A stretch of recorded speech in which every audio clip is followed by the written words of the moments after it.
RoboCop came in with alkaline corrosion, and that was impacting the reset section over here, and all the way down to the processor. I was able to salvage the processor. It was in good shape. I did install a socket there, or maybe I installed it up here. I don't remember which one. Q13 over here, the last special solenoid was missing. Maybe it's not used on RoboCop, but I took care of that anyway. As always, the power input header has been taken care of. Let's boot it up. RoboCop. So the LEDs did what they were supposed to. Let's see if we can get it into test.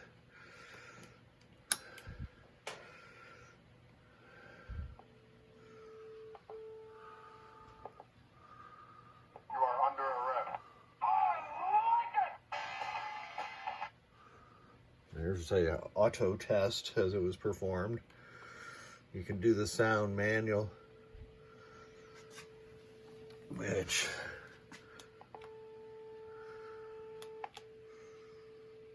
you are under arrest. I like it.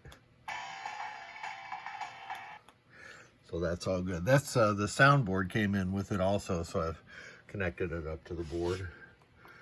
The next test is display.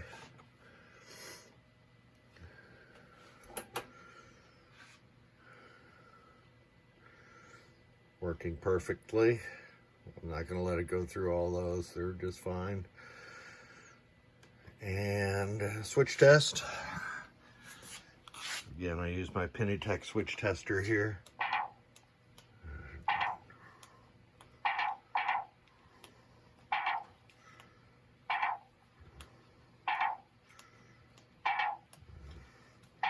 And that is all of column 1.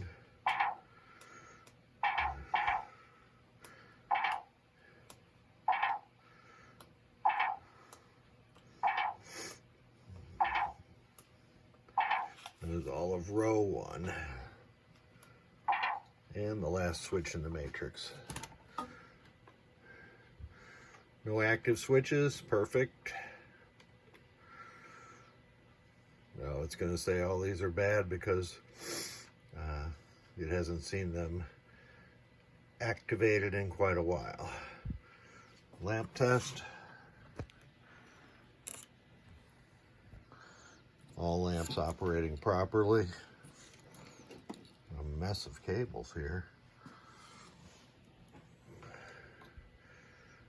I could step through the lamp return. Sounds like a dog barking. And on the lamp drive columns, all working perfectly. And then you can do each individual lamp. I'm going to skip that. Coil test. That was 2. I didn't get the camera over there quick enough.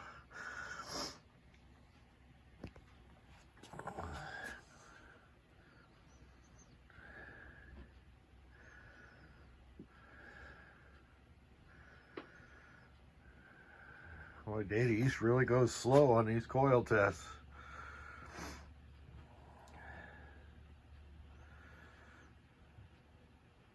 And I was doing the C side now. Interesting that they do all the A side and then all the C side. At least for RoboCop they did. That was 7C, 8C, and then it will restart. Now I'm going to rake the special solenoids connector here. 1, 2, 3, 4, 5, 6. Those are all working properly.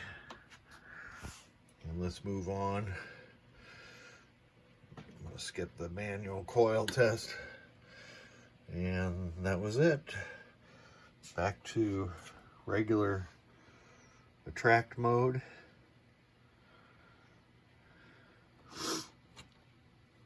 And this board is good to go. Back to its owner.